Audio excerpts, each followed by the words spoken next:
হুযায়ফা ইবনুল ইয়ামান বিশ্বনবীর গোয়েন্দা বিভাগের প্রধান। কিসের প্রধান? হুযায়ফা ইবনুল ইয়ামান। ওনার ছিল ডিটেকটিভ মাইন্ড, গোয়েন্দা বিভাগের প্রধান। এবং উনি হচ্ছেন সাহিবু সিররি রাসূলিল্লাহ, রাসূল সাল্লাল্লাহু আলাইহি ওয়াসাল্লামের গোপন তথ্যের ধারক বাহক। নবীর যেই কথা কেউ জানে না, সব হুযায়ফার পেটের ভিতরে ছিল। সুবহানাল্লাহ পড়েন। মদিনার যত ইহুদিদের একটা লিস্ট ছিল, এই লিস্ট শুধু দুইজন জানতো, বিশ্বনবী আর হুযায়ফা। সুবহানাল্লাহ পড়বেন না? তাহলে উনাকে কোন দায়িত্ব দিছে? কোন বিভাগ?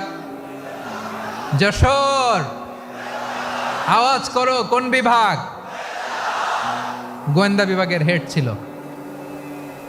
খন্দকের যুদ্ধে প্রচন্ড আজকের মতো শৈত্য প্রবাহ, মাটি খনন করতে করতে সাহাবীদের পেটে ক্ষুধা নাই, দাঁড়াইতে পারে না নামাজের জন্য, এত ক্লান্ত, ক্লান্ত শ্রান্ত। বিশ্বনবী বললেন, কে আছো? এই কঠিন শীত, এই ভয় আর ক্ষুধার মধ্যেও খন্দকের পরীক্ষার টপকে শত্রু শিবিরে যে আমাকে তথ্য দিবা, কে আছো? কারো গায়ে শক্তিই নাই যে দাঁড়াবে, কেউ দাঁড়ায় না। বিশ্বনবী তখন নিজে হুযায়ফাকে ডাক দিলেন, হুযায়ফা, যে আমাকে আজকে শত্রু শিবিরের তথ্য এনে দিবে, সে জান্নাতে আমার মোরাফাকা, আমার সঙ্গী হবে।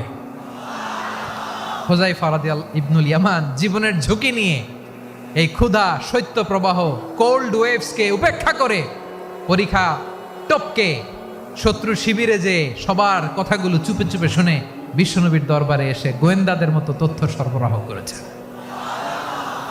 বিশ্বনবীর গোয়েন্দা বিভাগের প্রধান হুযায়ফা ইবনুল ইয়ামান ইন্টেলিজেন্স বিভাগ চালাতেন। মুনাফিক